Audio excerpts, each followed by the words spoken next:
महाराष्ट्र के पूर्व मंत्री और खानदेश क्षेत्र के कदावर नेता एकनाथ खड़से के महायुति गठबंधन सरकार के शपथ ग्रहण के बाद सुर बदले हुए नजर आ रहे हैं। एक इंटरव्यू के दौरान उन्होंने कहा कि देवेंद्र फडणवीस से हमारी कोई दुश्मनी नहीं थी, बल्कि हमने विपक्षी दल होने के नाते विरोधी रुख दिखाया था। खड़से ने संकेत दिए हैं कि वे फडणवीस सरकार के साथ सामंजस्य स्थापित करेंगे, क्योंकि उनके व्यक्तिगत रूप से उनके साथ अच्छे संबंध हैं।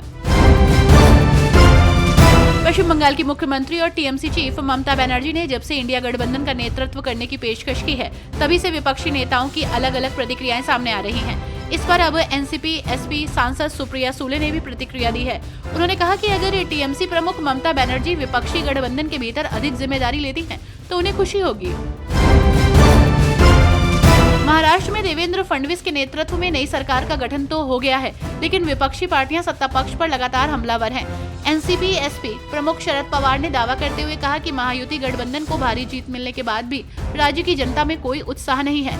कोल्हापुर में शनिवार को एक प्रेस कॉन्फ्रेंस के दौरान शरद पवार ने सत्ता पक्ष को घेरा। महाराष्ट्र में ईवीएम के मसले को लेकर घमासान जारी है। विरोधी पार्टी के नेता लगातार इसे लेकर सवाल उठा रहे हैं। इस बीच विपक्ष के आरोप पर सीएम देवेंद्र फडणवीस ने अपनी प्रतिक्रिया दी है। उन्होंने सोशल मीडिया प्लेटफॉर्म एक्स पर शरद पवार से कहा कि जल्द हार स्वीकार करेंगे तो इससे बाहर निकलने में आसानी रहेगी, और उन्होंने कहा कि अपेक्षा है कि आप कम से कम सहकर्मियों से आम मंथन की सलाह देंगे। मुंबई के आजाद मैदान में नई सरकार के भव्य शपथ ग्रहण समारोह के लिए भारी पुलिस बल की तैनाती के बावजूद चोर कई लोगों की जेब काटने में कामयाब रहे। जानकारी के मुताबिक शपथ ग्रहण समारोह के बाद कुछ महिलाओं सहित 13 लोगों ने आजाद मैदान पुलिस स्टेशन में चोरी की आधिकारिक शिकायत दर्ज कराई है। महाराष्ट्र के लातूर के किसानों ने राज्य के वक्फ बोर्ड पर उनकी जमीनों को हड़पने का आरोप लगाया है। किसानों का आरोप है कि उनकी करीब 300 एकड़ जमीन को वक्फ बोर्ड की तरफ से हड़प लिया गया। किसानों का कहना है कि वो जिस जमीन पर कई पीढ़ियों से खेती करते आ रहे हैं, उस जमीन को वक्फ बोर्ड हड़पना चाहता है, इसलिए उनके खिलाफ नोटिस भेजी गई है।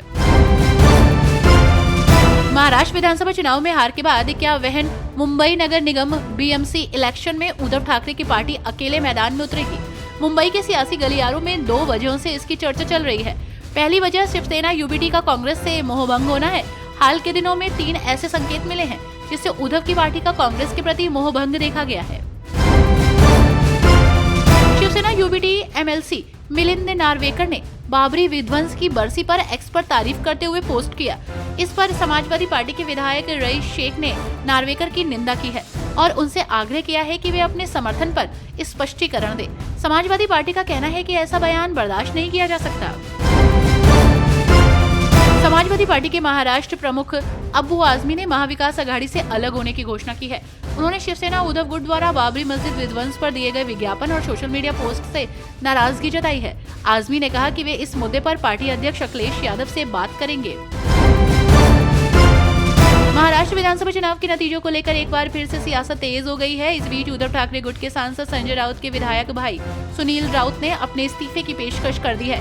दरअसल सुनील राउत ने चुनाव में इस्तेमाल किए गए ईवीएम के द्वारा जारी नतीजों पर एक बार फिर सवाल खड़े किए हैं। उन्होंने कहा कि अगर बैलेट पेपर से दोबारा चुनाव हो तो वो विधायक पद से इस्तीफा देने को तैयार हैं।